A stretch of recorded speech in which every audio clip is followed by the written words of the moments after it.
I guess so.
Hello.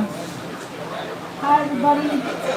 Good evening. We're going to be starting in just a few moments. I just want to tell you that for the first time ever, we have free case pizza at our meeting tonight. So please help yourself. Grab a slice.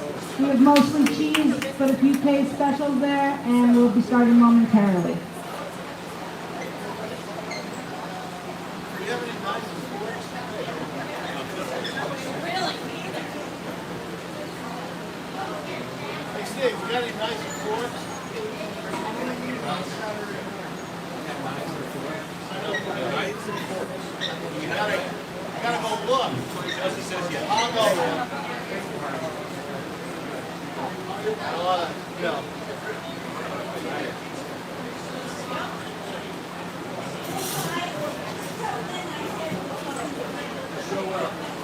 Nice with the pizza. Way to go.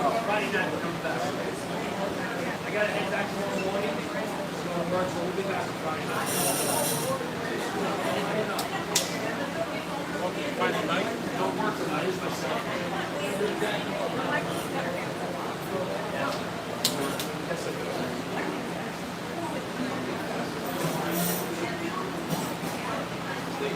Billy, how you doing, brother?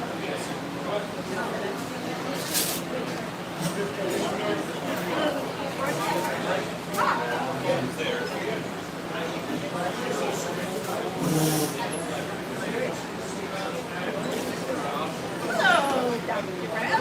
How are you? Good to see you. So 10 cheese.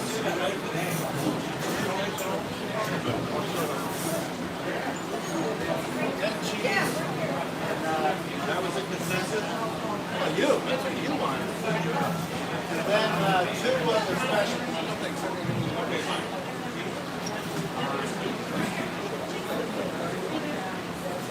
Thank you again for coming. Going to be starting in just a few moments. If you'd like to get a slice of pizza, please help yourself at the bar.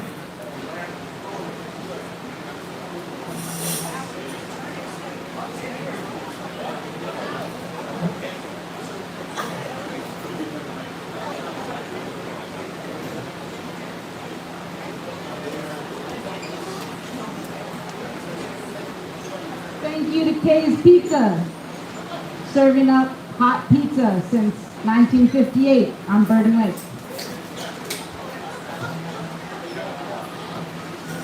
It's 2023 and we have Wi-Fi at the clubhouse. Spectrum Setup EF is the name of our network. Turtle Epic 365 is the password. Please join. Turtle Epic 365. Spectrum Setup EF is the name of our network. Enjoy Wi-Fi at the BLCA Clubhouse from May to September.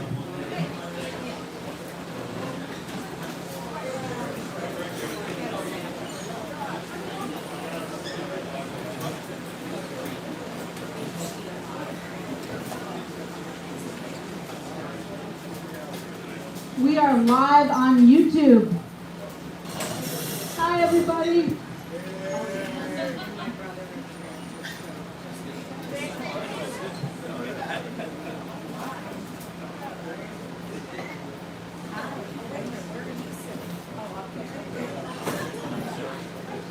Welcome and grab a slice.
Hi, everybody. It's 7:05.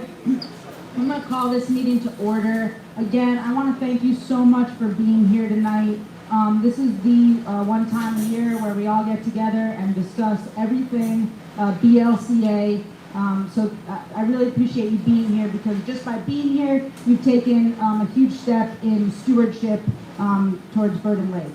Again, our Wi-Fi is Spectrum Setup EF, and our password is TurtleEpic365.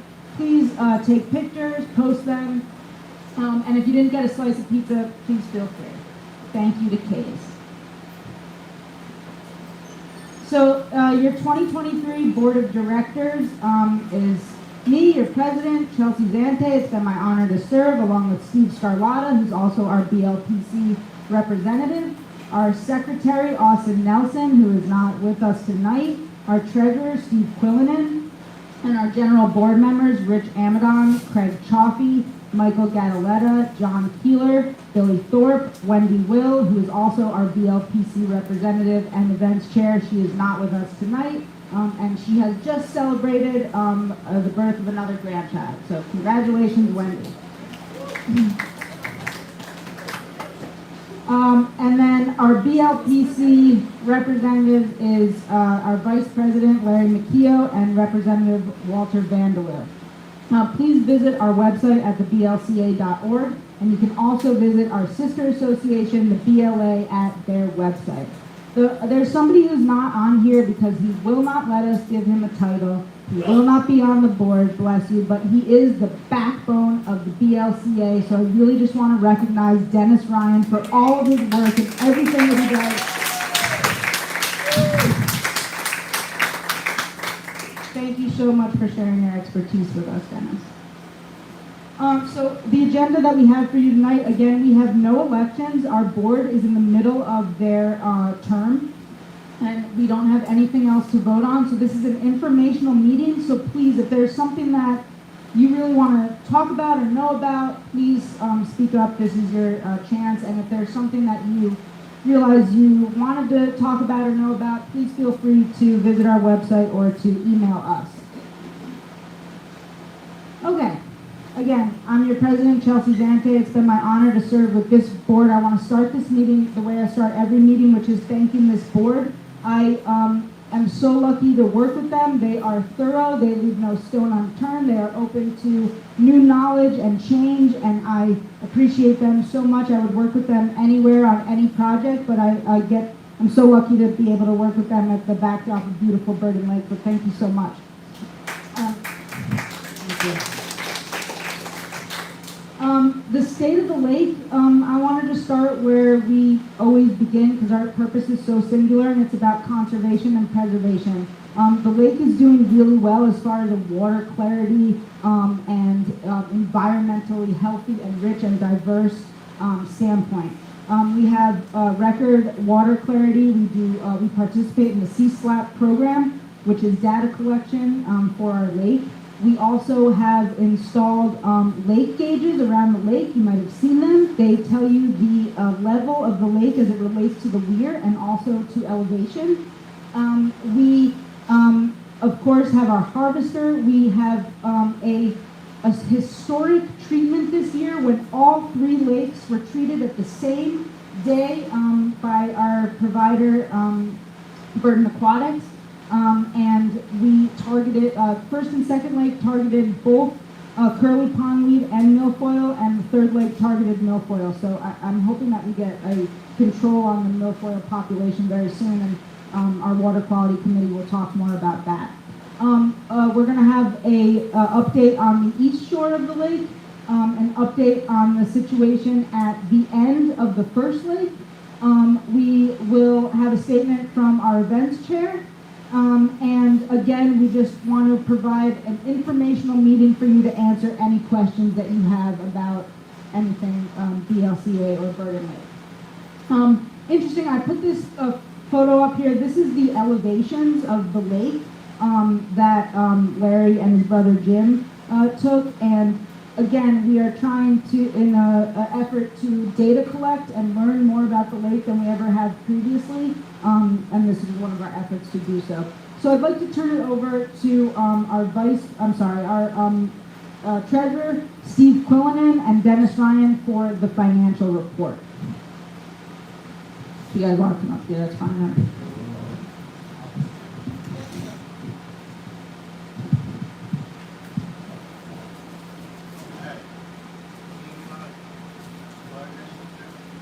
Especially on the left.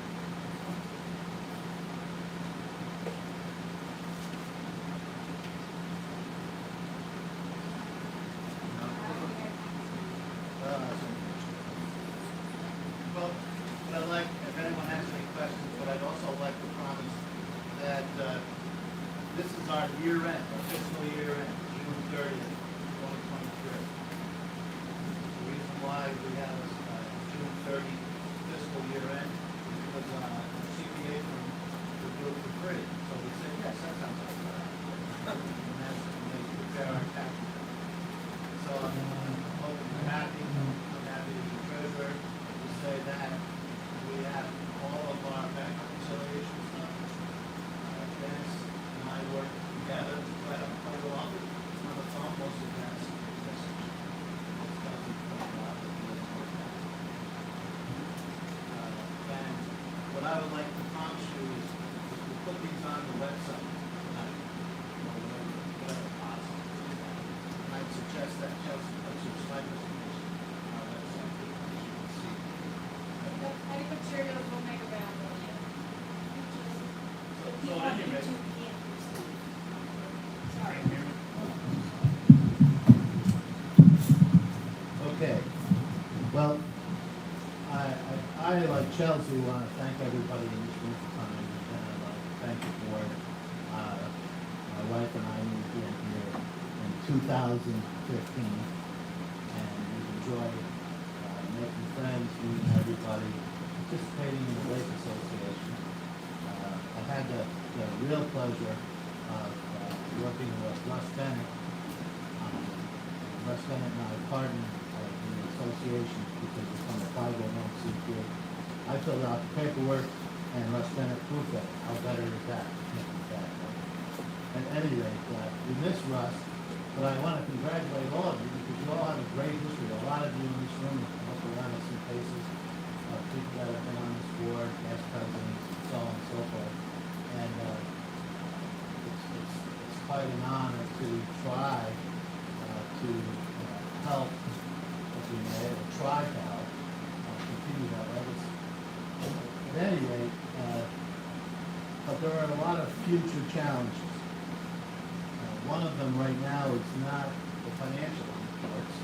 Balance sheet's there, the tax return will be done at 6:30, and we're all up to date and in very, very good shape. It does say that we have an abundance amount of cash, but we did write a check for $28,000 the other day for the lake treatment. So we're going to be not broke, but we're in the $6,000, $7,000, $8,000 range. And that's pretty cool. What I did, and then I'm promising you all to sit down, is I enjoy telling this board, I don't know how many times they put up with me, but I'm a newcomer to the lake. I've only lived here since 2015.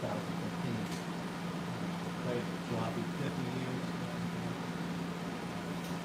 Village Board, how many years do you do? 40, that's right, that's it.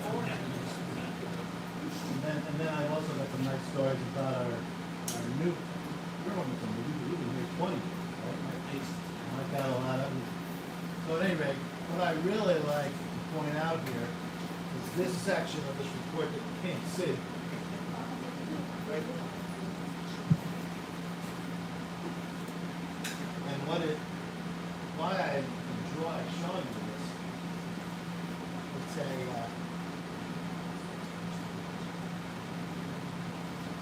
not showing you this, is that it's a list of the revenue activities. There's one, so very simply, our association collects dues. That's worth about 10 grand a year. Our association collects water quality money. That's 20 grand a year. Then our events typically made $10,000 a year. Now that we're 501c3, we don't spend $6,000 or more on land and school taxes, so we're a little ahead of the game there. And but we did go into insuring of the board of directors and insurance goes up. But at any rate, typically this lake association had a positive cash flow of $30,000 a year.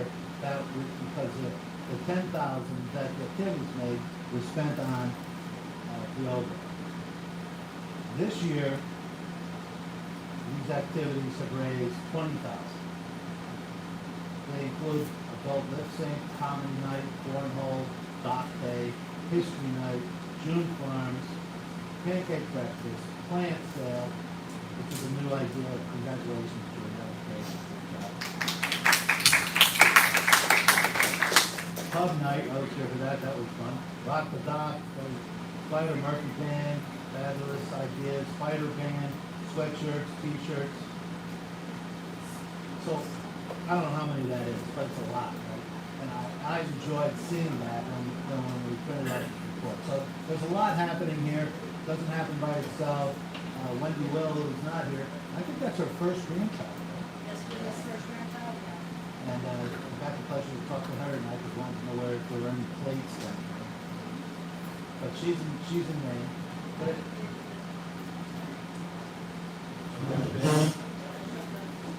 yeah, so there is your list of activities. Again, it'll be on the website for you all to have. And this is our balance sheet and our year-end P&L. And if you ever have any questions, please feel free to call Chelsea. And with that, congratulations to all of you. You live in a beautiful place. We were up at Saratoga Lake today, and I thought it was the first time, 69 years old, the first time I saw Saratoga Lake. It just didn't impress me. It wasn't Jordan Lake. A lot of boats. But anyway, thank you very much.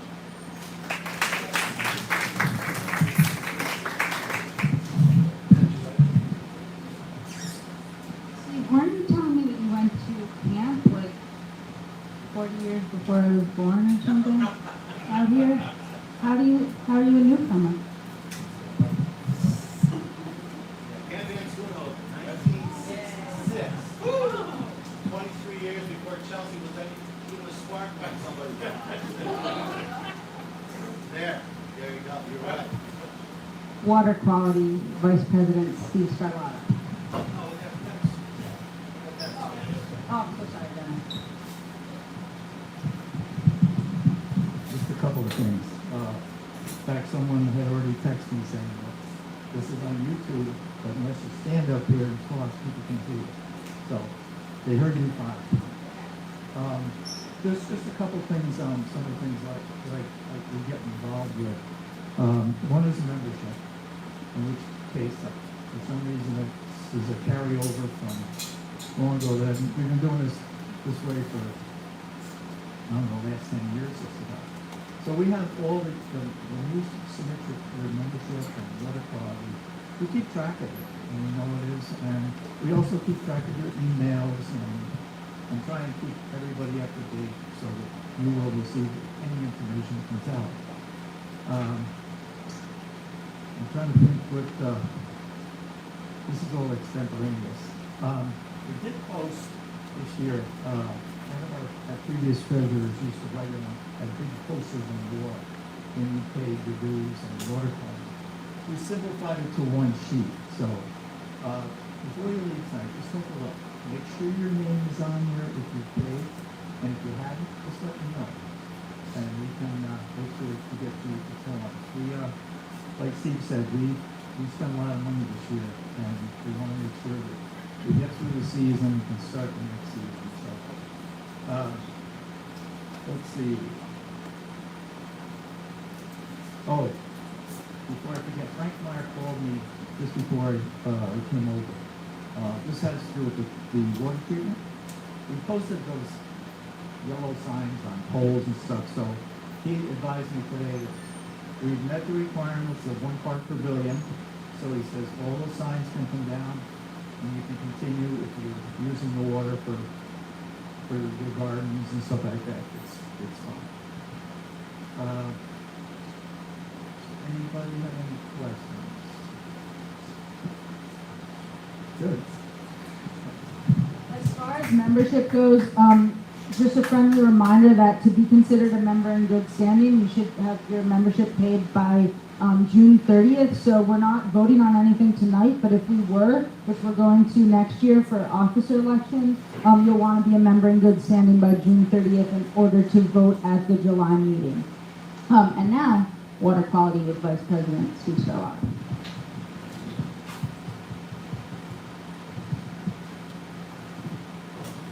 I have one thing to say, weeds are bad. That's it. See you next year.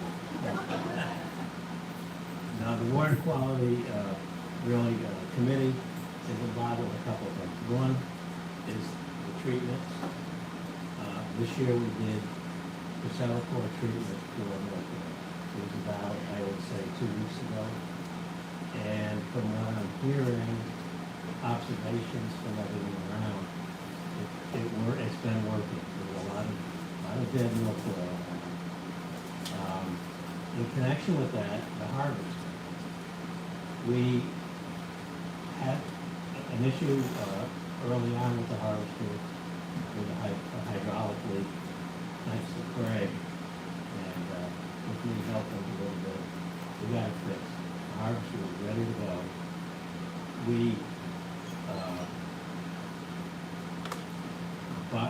with the recommendation of Roger Cladis, I'm not doing harvesting until next week. The whole idea is, once the water treatment is in the water, we don't want to disturb it. We want to give it time to work. We don't want to be churning up the water to harvest it. So we're right about there now. It's working. The signs are going to come down. And next week will be our first week of harvest.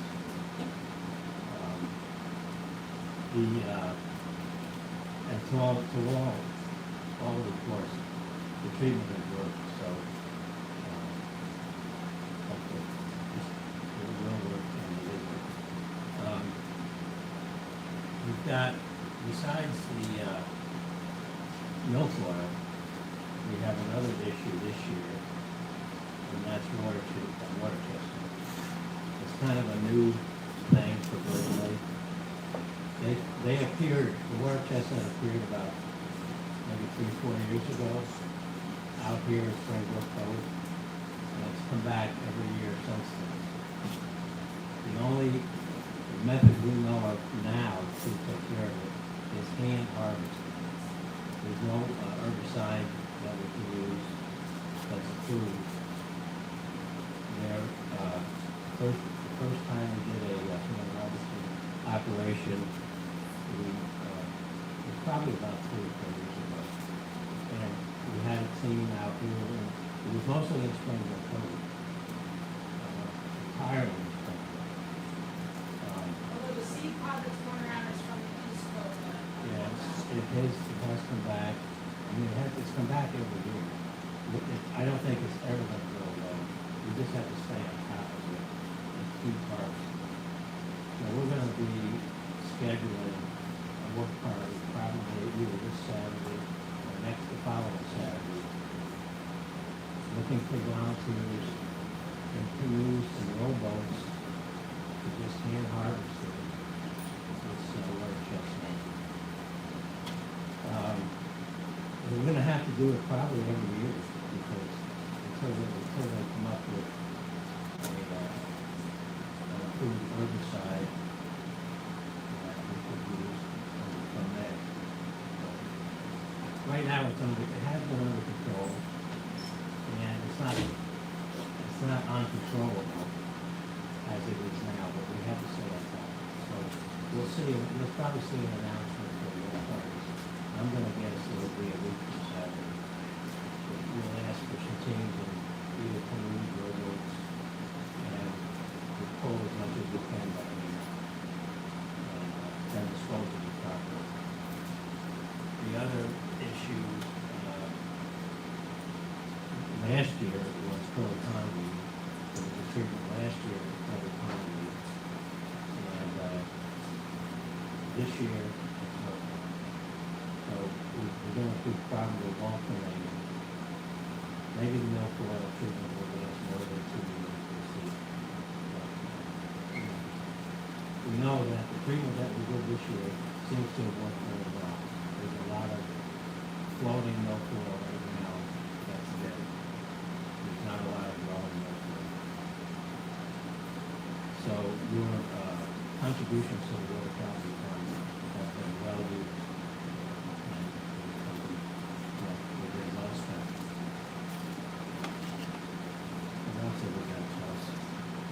Yeah, I just want to add a few more things. So I've really been trying to Educate, I'm so sorry. Been trying to educate myself about weed management, and I attended they're called PRISMs. So I just wanted to show you, this is the Capital Region PRISMs. It's Partnership for Regional Invasive Species Management. You can find this from the DEC website. And essentially, they just teach you about invasive species, how to manage them. I went to it was a seminar for lake associations, so it was specifically for lake associations, and they really have an all of the above policy. So harvesting, treatment with chemicals, hand harvesting,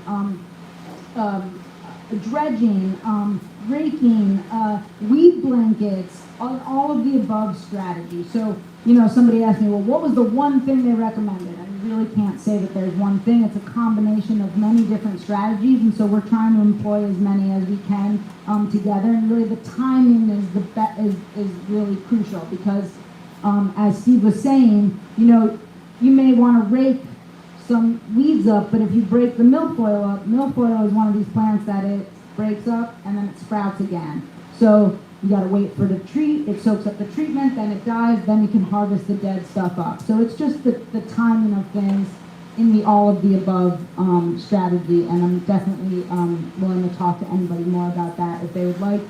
Frank Meyer and I have talked extensively about all of this. And then I wanted to say one other one.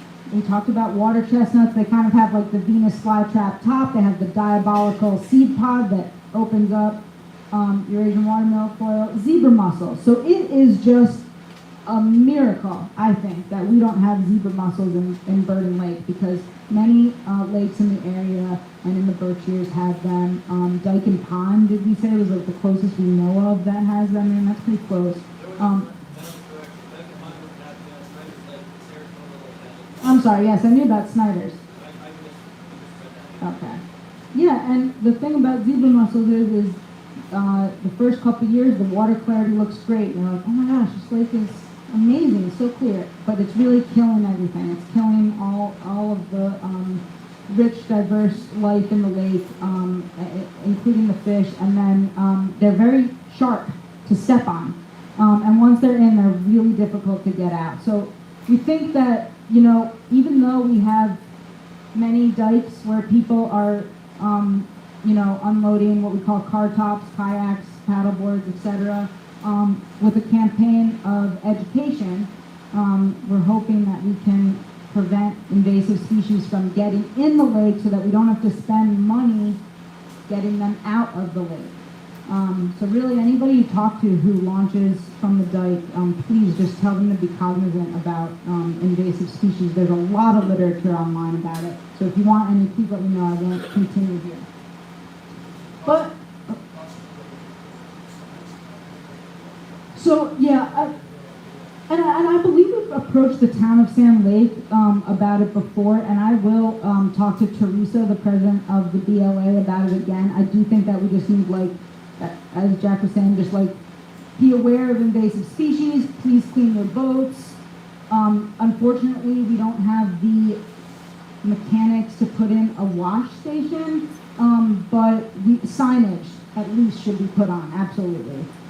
So we should approach the town of Sand Lake about that once again, especially now that the work is done on Second Dike, on Second Dike Road. And also it would be great to have, like, support the BLC. You know, maybe people who are launching don't even know that there's a lake association and they might be inclined to donate. So I think we could do a 2-for-1 there on the dike at least.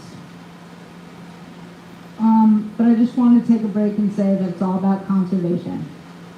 And that takes funding, help, and time. Okay, so Wendy is not here, but I have a statement from Wendy that I will read, but I just wanted to once again thank Donna Kopchow for her iconic PDF version of the schedule that she makes every year for us. So thank you so much, Donna. It's like when I see that coming out, I'm like, all right, summer at the lake, here we go. So Wendy says, it's always a great summer if you're lucky enough to spend it at Burden Lake. We've had a terrific start to our event schedule beginning in June with our plant sale, followed by the pub night, pancake breakfast, 2 lakeside events, Rock the Dock and the Spider Murphy Band. Thank you to everyone who coordinated these events and all who supported them. Now the second half of our event calendar, starting with Burden Lake at June Farms, another lakeside event in the East Cove, Swing and Sway with Doug and Jazz Zante, comedy night, live music at the clubhouse with the Spider Murphy Band, and of course, ending the summer with the annual lip sync contest. The events give us the opportunity to work and spend time with family and friends and meet new people on our beautiful lake. Let's give these events our support. You will not be disappointed.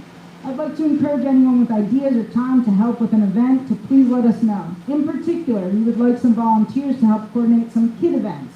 Field day, lip sync, any creative ideas we're open to. Thank you again to all who played a part in the success of these events. Wendy. All right, communications and membership. We have a PayPal, we have a Venmo now. Thank you to all who are using our Venmo. I just put the link to our membership page there. It's also come to my attention recently that some people even have monthly donations to the BLCA throughout the year. So thank you, thank you, thank you. And if you know of anybody on your, your road or around that are not members that might be inclined to be, I just encourage you to have some face-to-face contact with them. And, there's nothing like a neighborly talk to get some motivation for membership.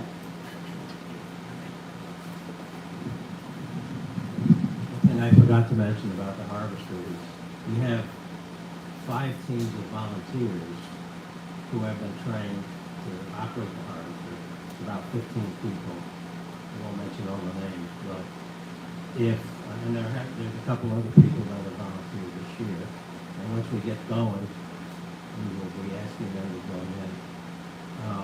But if anyone wants to volunteer, just contact Chelsea or myself or Craig. And to be a harvester driver, you need to be trained, and you need to have your name put on the insurance policy. So, couple of hurdles there to get on it, but we'd be happy to train someone. That's it. Thanks. And it's just a lot of fun. So I have this card up here. We've had these physical cards that we've been handing out. So if you're so inclined to talk to a neighbor who may not be a member, please feel free to take one of these cards so that maybe have them join up. Okay, so now on our agenda is an East Shore update.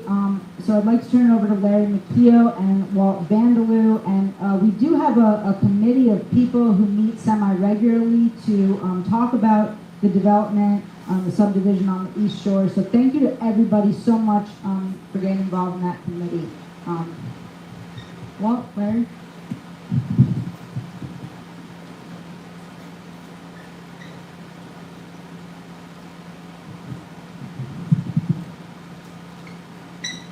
Hi, everybody. First of all, is there anybody here who is a new lot owner on the Woods in the Woods development? Anybody? Thank you for coming. Glad you're here. And we'd like to say congratulations to all the people who bought lots on the Woods development. Oh, did you buy one? Yes. Oh, well, congratulations. No, I didn't. Alicia Todd on. Yeah. They can't Oh, join me. we'll recognize the people on YouTube out there. Yes. Hello, YouTube world. So a lot of things have happened. We started with a meeting out on the lawn. I think it was maybe during COVID, and we've come a long way. At this point, we had discovered some issues with water runoff from the road that they installed, and finally, it's been a long haul, right, Walter? But we think that those issues are being addressed both for us, for protection of the lake, but also for the protection of the new lot owners who belong to an HOA. Any issues that happen to go wrong over there, the HOA will be responsible for if they're not repaired. And we started putting pressure on the developer before we even closed the deal with them. And then we started with the town, and then we realized the town didn't really have control over it. It was the DEC. And we've been putting pressure on the DEC now for probably maybe 6 months. And I have to say that while the DEC hasn't been forthcoming with information, thank God for Walter, he has foiled all the stuff that's happened. And it is amazing what you get when you foil things. You get to see everything that happens, and nobody can hide from it. So American Land and Lakes, I have nothing against them. We just want to make sure they do the right thing and that it's their expense to fix the things that aren't done correctly before the HOA actually owns all that has to take over. So I'm going to turn over to Walter, but that's a very brief explanation. Walter and I sometimes are so deep in the weeds we can't see our way out because there's so many facets to this thing. But anyways, I think things are coming along, and we're excited that at some point we want houses and things built over there to help. We all drive by and see where the old rope swing was, and the ground is just eroding and running into the lake. We'd like to see all that taken care of by the now current landowner. So that's it. I'll turn over to Walter. Thank you. Just jump back to that previous slide just for a second. So the project is going to have impact on the lake. It's inevitable. And again, Larry made the point about the conditions and the degradation of the site. So over 5,000 feet, lineal feet of frontage on the lake. It's over 5.2 million acres. And again, I think everyone here knows because of the topography and soils, there were provisions to protect the lake from adverse impact. The property sat dormant for 40 years. And again, for anyone who isn't familiar, there are 18 lots and they're large, over 5 acres. And just maybe not in acres. And again, just to give you an idea, the other properties are the postage stamp lots on the west and north end of the lake. And again, these are larger lots. Go ahead, please. So the developer went to the town in 2020 and got the approval of the town to convert the project to an HOA. The site work was started that fall, and the home sites were sold and transferred to individual owners in 2022. The BLCA, Larry's mentioned, we were able to resolve the issue with the proposed boat launch site. We've identified drainage concerns, and we're actively working with the DEC in town to ensure the developer addresses that work. DEC has asked the developer to work on the conveyance of stormwater to the lake. We think that's a positive development, and I think and again, this just shows you the erosion this is just above the picture there on the left, shows the eroded condition just above the shoreline where the water's running off. The map there just shows the condition, the layout, the configuration of the cul-de-sac. And this is the concern, and this is really what got DEC's attention, is the sedimentation. That really, when there's a stormwater permit for a project, the intention is that there not be sedimentation into the water body. And I know there are concerns and questions raised that there are other places that there may be runoff, there may be erosion, and in some places there are. But this project is a new project that is subject to a stormwater permit, and basically those discharges are not allowed. And so, again, I think we have DEC's attention to address that condition. And again, I think you can read it. We're laid out schematically. Each site is going to the planning board. We're working with the DEC, the town, and the HOA to be sure all the parties are informed about the provisions of the environmental review, which was completed in 2006. And the only other thing I'd mention, if anyone has questions about the project, I'll be here if you want to talk to me.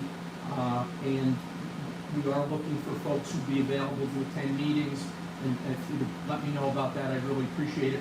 I would note there were 3 projects that were approved by the town planning board in the last year, and I think in large measure because of our work and DEC, because each of the projects is subject to a DEC permit as well as the planning board permit, and I don't intend this to be a good thing, because I think it would be good if the projects were presented and approved, but they've got issues that have to be addressed, and as a result of that, no projects have come forward in 2023, although we're expecting it, and it'll be important for us to get a look at those. Sure. Do you have any indication from any of the parties involved how this drainage problem is going to be solved, especially on lot 13? We're actively working on that right now. There is basically DEC informed the developer that they would have to design a conveyance for the stormwater from the cul-de-sac to the lake. And that's really all I know definitively right now, but we're anticipating that that's going to happen, and that basically the developer will not be able to close out their permit until that issue is addressed. And, yeah, Larry? So here's another issue. The BLPC, Wayne's going to talk to us in a few minutes, he's the president of the BLPC.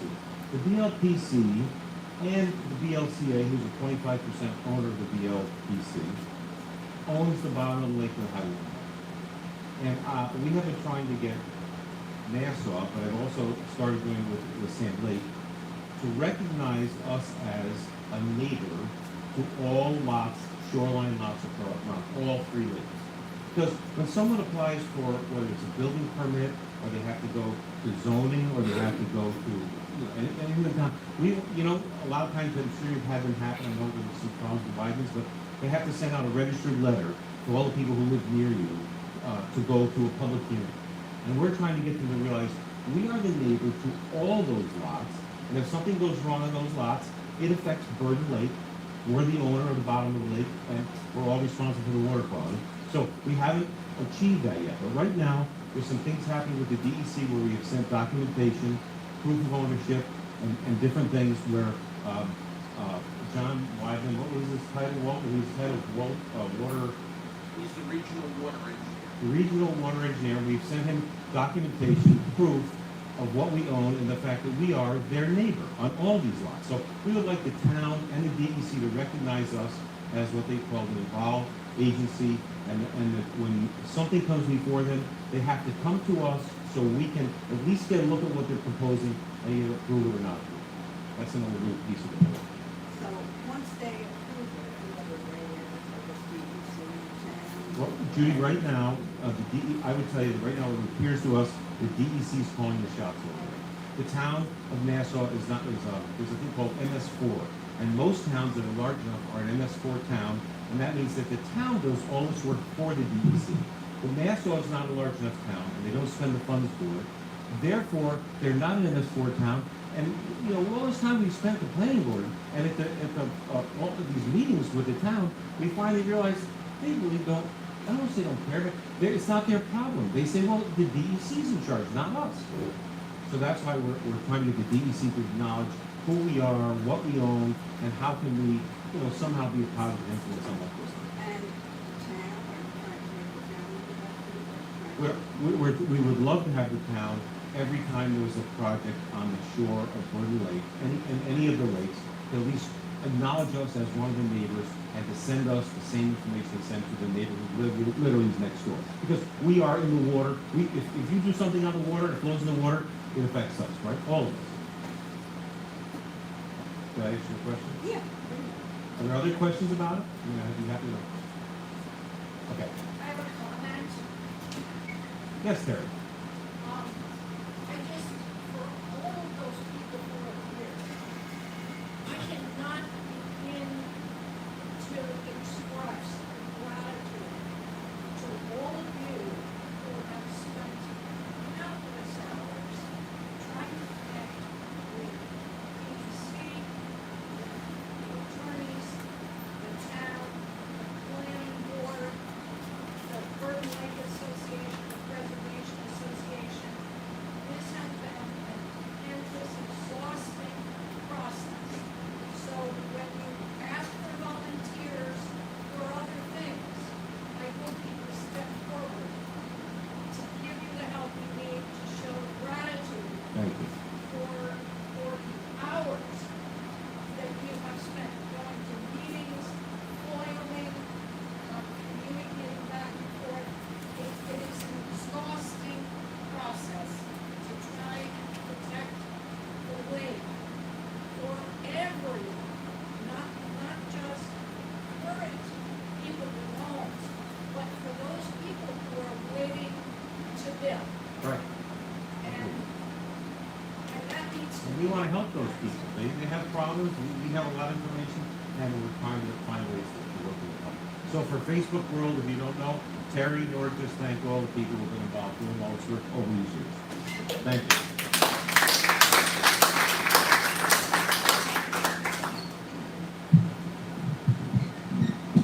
Thank you so much. And send it right back to you, Terry. Thank you so much for being as involved as you've been, and really appreciate it. That's the end of my agenda, but I just wanted to tell you a few other things because I could have made this slides presentation 100 slides or 200 slides or more, but I kept it to 30. So these are just some initiatives that we have been involved in really just the past couple years. So we have had one meeting of our boat launch committee. We're just going to replicate that same meeting on Saturday. Again, just looking at all these issues that we've been talking about: invasive species, runoff, access issues, and to try to really, for the first time, get these boat launch access property owners together to talk about these common issues that that we have as people who really have the gateway to the lake. we've talked about our membership drives. If you are a member in good standing, you should have received the sticker that you see there on the right. This is just our thank you to you for being a member. We just wanted to give you a token of our appreciation, really. This is the lake gauge that I was talking about, because we, as I've said, have more data on Burden Lake than we ever have before. And so if you're driving across Brook Spring, or you're around the island in the south end, or, well, at the end of the first lake, and more to come, you will see these lake gauges, so please check them out. Again, change from the weir on one side, elevation on the other side. We talked about town board representation. We go to all levels of government to try to get our concerns heard about conservation, town, county, state, and federal. And then again, we've just been trying to be more open, more transparent about stewardship, about things going on around the lake. You've probably seen my semi-monthly emails trying to update people about projects around the lake, so I will continue to do that until I'm told to stop. And then I just wanted to, I asked Wayne to come here. Wayne Pratt is the president of the Burden Lake Preservation Corporation, and I asked that he talk about the situation at the end of the first lake, because it really is a BLPC issue that affects all of us. And, you know, being third lakers, we might not always get over to the first lake to see what's going on. So thanks, Wayne, so much. I have a picture of the weir here. And just a few bullet points about how we plan to keep the water in Burden Lake for the next 100 years.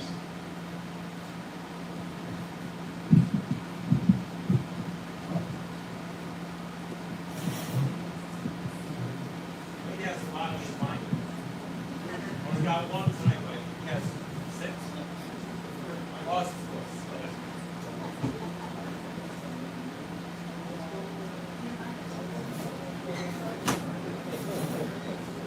Hi, good evening.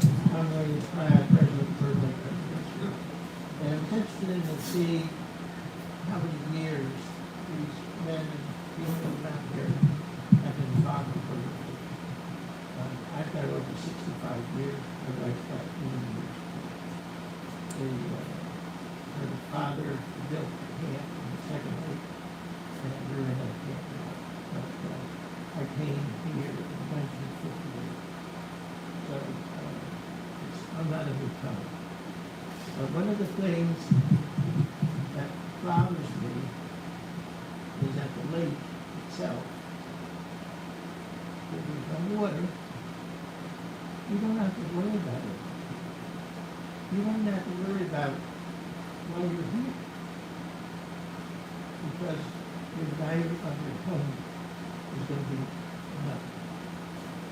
What bothers me also is I figured some way to reserve this lake for another 100 years. We've enjoyed it. And we people get here for only one reason. It's the lake. It has nothing to do with the milfoil or the clams or anything else.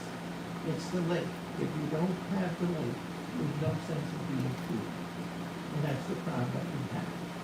That we've got a 160-year-old facility that they call the dam system, which is the dam, the berm, or the dike, and the spillwater, or the weir, which sets the elevation of the lake. Every single one of those things can fail any time. We were lucky, even from yesterday, that we didn't lose the berm.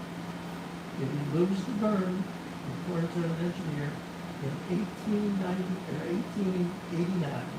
if we lose the berm, any part of it, we lose a good portion of the water in Burden Lake. I don't know if you understand that.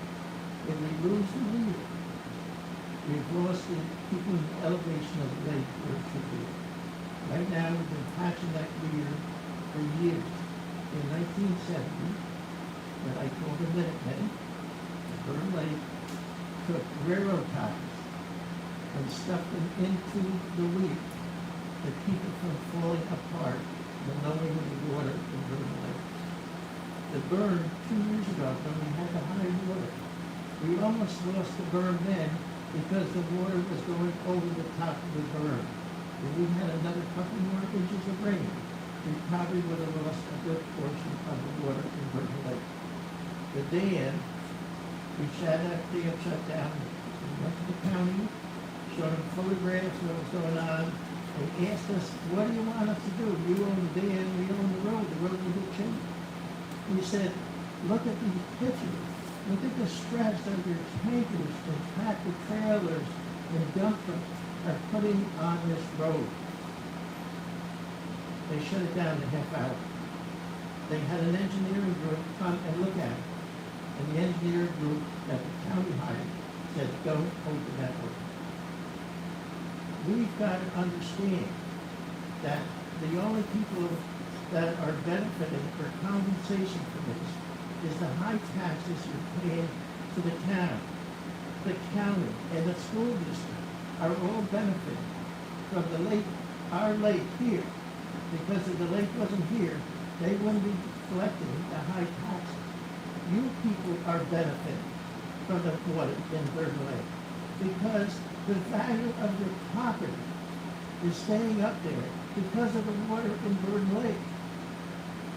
If you don't protect the dam system, the burn, the weir, and the dike down there, we could, over the next year, lose the lake by going down.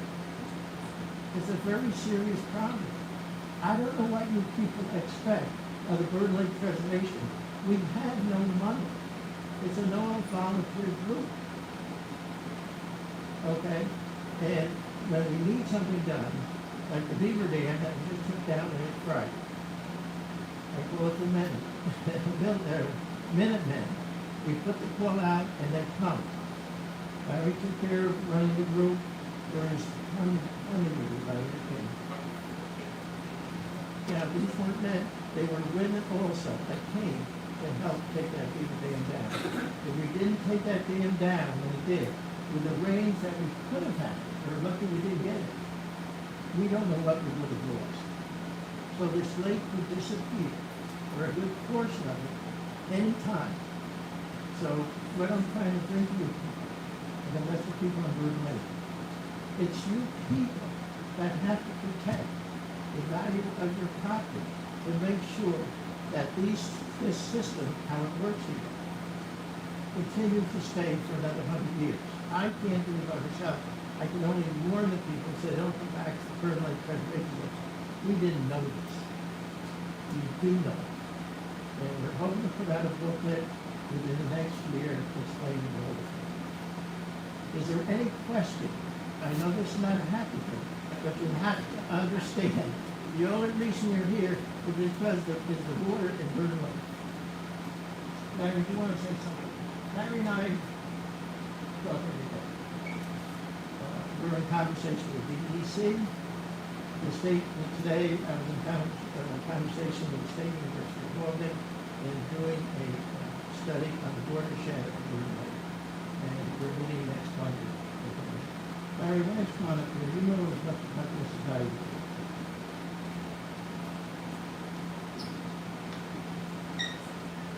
In the 1860s, there was a small lake here. I'd like to show you that. I do think. There was a small lake here called Martin's Lake. And that was the south end of the Third Lake. The historic watershed, which came from the surrounding hillside, had enough water to fill and make Martin's Lake. Martin's Lake was never going to grow any larger. The water that came from the rain in those days would fill up Martin's Lake and make that size body of water, and that's it. It's never going to get any bigger. And when the Limestone Fuel Association came along and realized that the elevation from Glass and Crooked Lake and Crystal Lake to the valley, to Burn Lake, was 200 feet difference. So they were 200 feet higher than we were. And all they cared about was water. They wanted power for their mills. And this engineer, Green, they hired him, and I'm just gonna say, I say it multiple times. It was like an engineering marvel in those days. He knew enough to look at it to say, if we build in those days they called it a diversion dam in the Winesville Creek, we can force the water through a valley, and we can fill up where Martin's Lake is, and we can flood the whole thing. And then when we want the water, we can open a valve, and we can let the water go back down the Winesville, and then we have water for our water use. Because in the summertime, we all see it happen. It hasn't happened this year, but a lot of times there's a drought, and therefore there's very little water coming down the Winesville Creek. And the mills that had these great big wheels to power them had no water to power them. So it's kind of like their way of having electricity. So all they cared about was storing water, and they found a way to force all this water from Glass Lake and Crooked Lake, and their water comes from the watershed from Taberton Mountain, which is gigantic. Taberton Mountain is 1,100 feet higher than Glass Lake. So it's a lot of water comes down Taberton Mountain, and it goes into Glass and Crooked Lake. They found a way to capture that water, force it into a valley and create Bird Lake, and then use the water when they wanted it. So sometimes we have these discussions with the DEC, and we try to explain that the water flows both directions in the canal. Either can fill the lake when the lake is low, or if the lake is high, it comes out of the lake and goes down the Winesville Creek. And my brother made some great drawings for the DEC, and he had the arrow going both ways, and the DEC said, "Now you guys don't understand, water can't go two directions. You know, if this is a canal, the water goes this way, goes one way. Pick a direction," and he did. He had to change the drawing and change the arrow, put just for one arrow, and say, "Okay, the water flows this way," because that's all he would accept. That was when we first tried to put sandbags on top of the river. So, you know, part of our challenge with New York State and the DEC is just an education program to say, here's what was designed in the 1800s.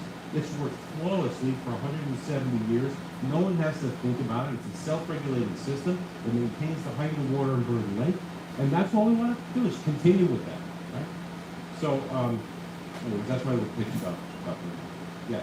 So, second to last bullet says that the application is now complete, so that explains, is there any, when do we hear from FEMA? And then I guess the other comment that I can say is, you know, we think that Lionsville and anybody down river, down Lake Cross Downstream. would have some issues with the fact that this lake lets go, it's gonna be a big problem.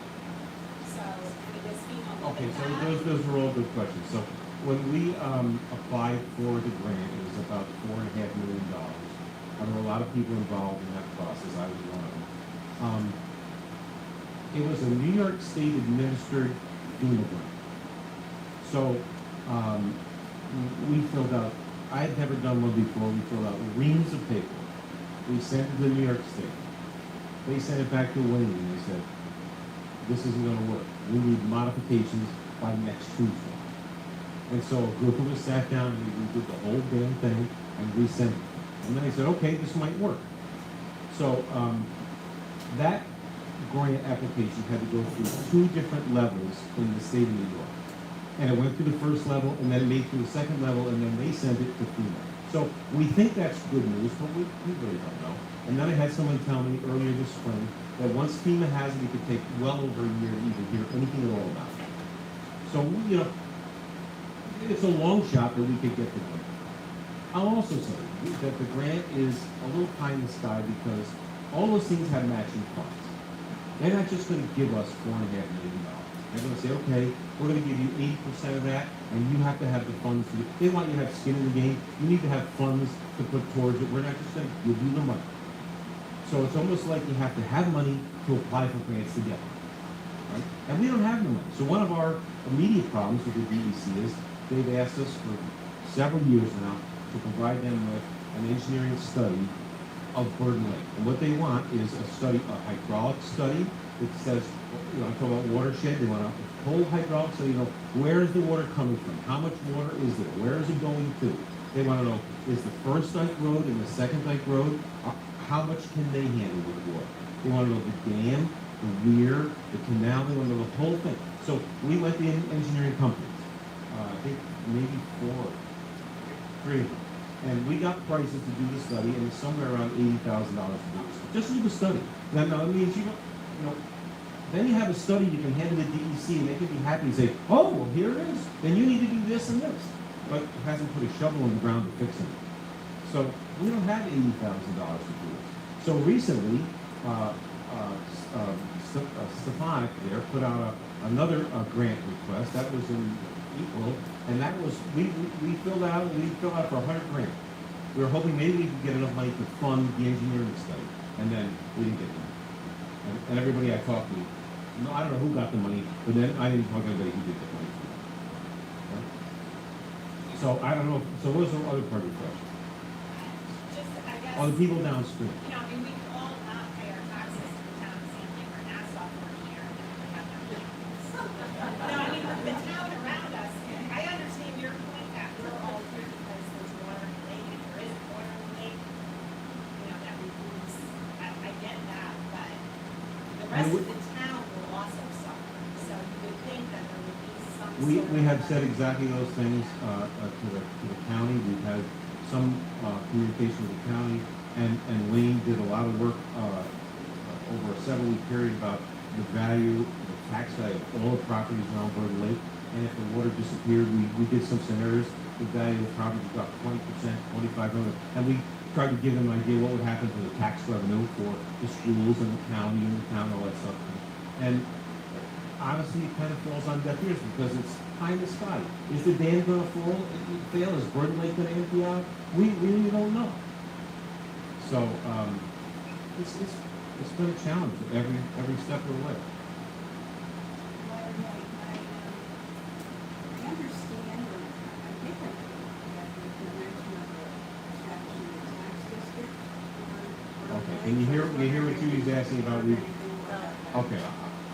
You want me to talk about that? So, the county executive, when Wayne and other people met with him about the condition of the dam, and whether or not traffic should go over the dam, one of the things that he said to Wayne in that meeting was, why don't you have a Bird Lake tax district to fund the repair of all this stuff? And, you know, we've never been that well organized to be able to do something like that. I think we're closer today than we ever were. So, just this Sunday, I met with Wayne and some other people, and we are in the beginning stages of actually trying to find out how could we form a tax district for all the houses around Burden Lake. And here's what's tricky: it's two towns. You have Sand Lake on one end, you have Nassau on the other. So it would have to be run at a county level. You couldn't get both towns to coordinate. And so we are truly pursuing. There's some pretty big people involved in it. We're truly pursuing. If it could be done, it would be like a sewer tax district. We all know that. We have it today. It would be like a sewer tax district, and I don't want to pay any more taxes, but it'll be a way for us to fund, the engineering study, the maintenance of the canal long term. So we don't know where that's at. Earlier this year, we sent a letter to our 3 local legislators, explaining to them that we were interested in doing this, asking for their help to find out, to tell us how to do it, where do we go, what do we do next. And I'm embarrassed to say, I hope nobody from here, we didn't get a response from them. So that's just how that goes. But you're right, Judy, there's been a lot of talk about it. And what would the tax district pay for? Obviously, if we can get some grant money, then we don't have to spend $5 million of taxpayer money to repair this dam system. So we would like to continue pursuing grant money. But we still have to have seed money, which is why I said before, you have to have skin in the game. You need some seed money to save these grant people. Yes, we have 50,000, 100,000, whatever number we have in the bank. So that's where it's at. You have to realize that the benefit of Bird Lake. And you mentioned about what happens downstream. Yes, water goes downstream. We had that big water that happened a couple of years ago, and we had 4 feet of water running over the top of the roof. 4 feet. It's like 60 feet wide, 4 feet of water is running. And they don't think of how many tens of thousands of gallons a minute we're running over. every inch of Burton Lake is 10 plus million gallons. And so you figure about 4 feet on 10 million gallons is a lot of water. One thing that we've done in the past year, the Burton Lake Preservation has the 501c nonprofit organization. We can accept donations. It's their tax deduction. And we also have donated to people on the end of the dam or the weir, all the land down that we connected. So the Burton Lake Preservation now has all the land, all the way from south end of Burton Lake, all the way up to the north side of the Rhinestone. And why we wanted that property is that it would allow us to build a construction road when we get to that point through the weir to repair it or replace it. And also, we need the road to raise the elevation of the berm or the dike on it. So that does need repair. In fact, Larry went down in the last week or so and marked off a couple of places that we had some erosion where we would have to fill it in. We don't know when the next big storm is going to come. If we ever got hit with 10 inches of storm like we did in Vermont, I don't know what would have happened. We probably would have lost a lot. But, what am I going to do? The only thing I do is come to you people and let you know what's going on. So, is there any other questions? I think that, leave something and people saying, all I want you to do is go home and think about this. Is how can I protect the property value of my land? Because most of the dam goes to the road goes to the weir road. I'm not quite sure what's going to happen.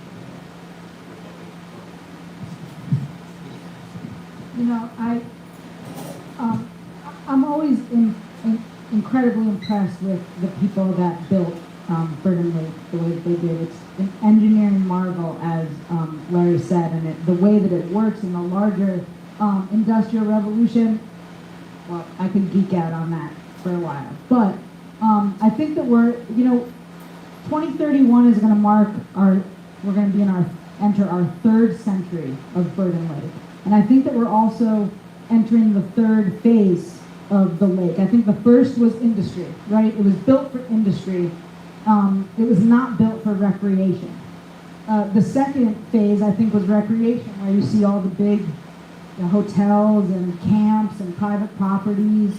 And then I think the 3rd phase is going to be stewardship. How do we just continue be able to recreate on Burton Lake for the next 200 years.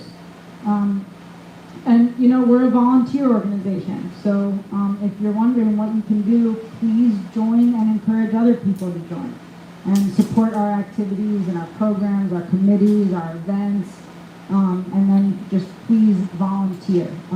We are always looking for volunteers. We always need help. I just started, worming my way onto the board meetings. That was a big mistake. But Wayne says all the time, what makes Burton Lake special, right? And to me, it's that sense of freedom, right? You guys make Burton Lake special, right? Any more questions about any of this stuff going on? Larry, first of all, I apologize. I know you sent an email out to you, and I will try. How could you do that to me? I'm just We kidding. had a lot of emails. Yes, we have. In answer to your question about how long the school district formed, to the best of my recollection, the town formed the sewer district, but it had to be approved by the attorney general. And it had to be approved by a percentage of the people who were paying the taxes on that district. All right, so we have for you this isn't the right forum. We asked some technical questions about who could sign, and we had to have conditions, so you and I need to talk about that stuff. Very technical stuff about this, what happens, so. Because if we're gonna do this, we wanna make sure we follow the correct protocol. There's people involved, already talking to the county. But I'm gonna talk to you about the sewer. It's not exactly a sewer district, but it's similar.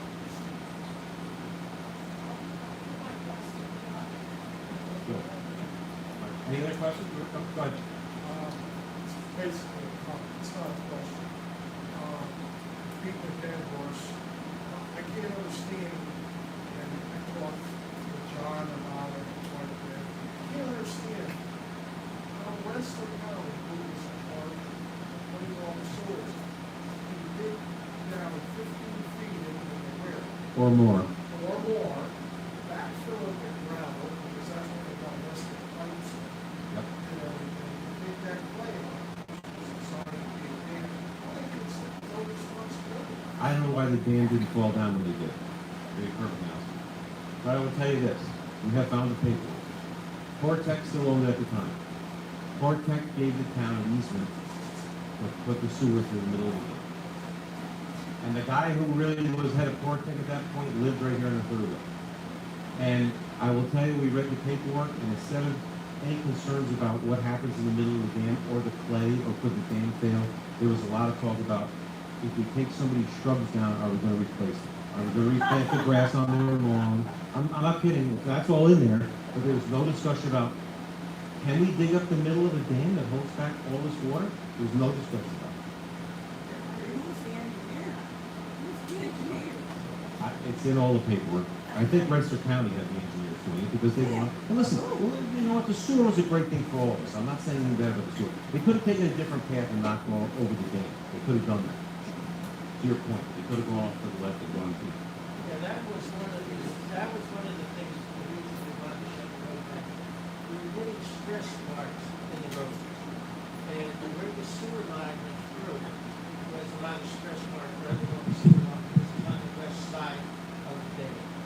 We also noticed that some of the stones that were holding it the rest wall, they were starting to move away, separate.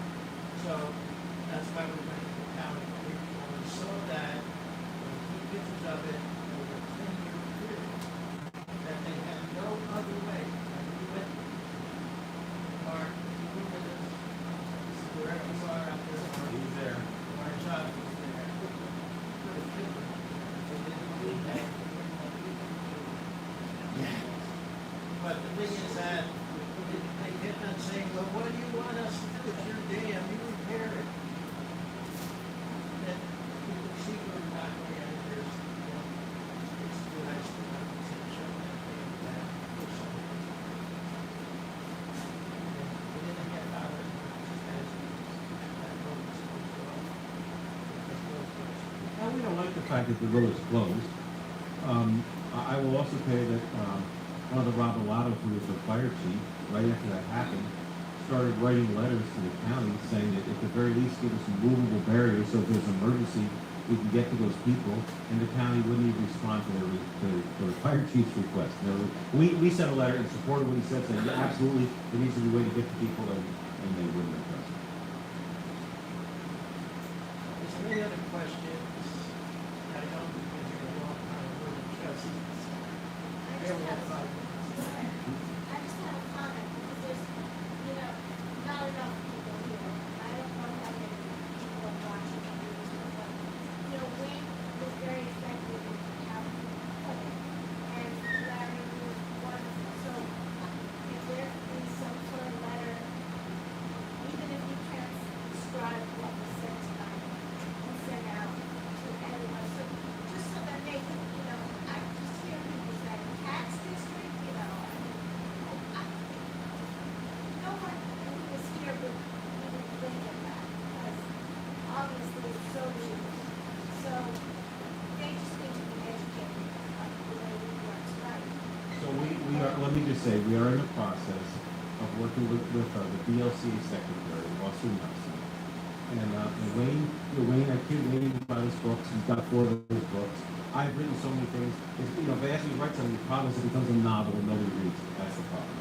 So we have, Austin involved.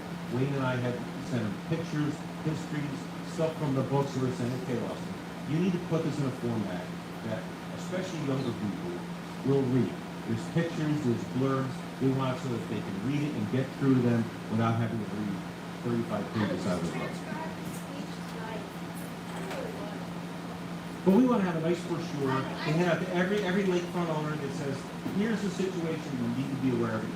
Now, as I said, we met with people on Sunday, and some of those people don't necessarily think we should do that. They think there should be more of a scare tactic. Oh my God, Burton Lake is going to empty out. So, and it could. I will say, like, when we were at the weir the other day, during the dam and stuff, and Larry was pointing out the low spots on the berm, I mean, we're always just this much away from losing the water in Burton Lake, literally. We're always a Kay's Pizza Box's worth away from losing the majority of the water in Burton Lake. Yeah. I want to raise that further. And that was suggested back in 1889 by the engineer to raise that before. And so we're still raising. And over those years now, you gotta realize the rain, this is only dirt now. You should replace, basically the same, you should replace earthen dams and repair them every 50 years. And we're at 100%. And again, Burton Lake is many things, but nobody can ever call us not unique. We are unique. We have a unique situation. It needs to be explained to people so that they can understand, and so that that we can preserve it forever, so that we can continue to enjoy the lake and pass it on to future generations, which is our mission. I believe that I've given you an overview of everything that we're doing. If there's something that I didn't address or that you have questions on, please talk to me after the meeting. Email our email address, visit our website or any of our social media pages. Give me a call, text me, email me. Thank you, YouTube people.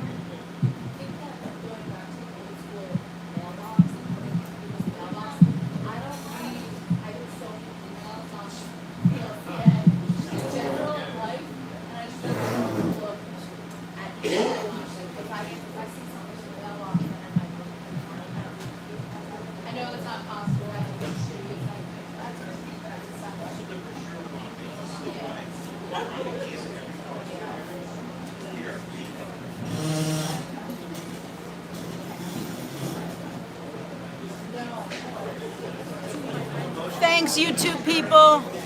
Okay, I'll see you out on the water. Bye.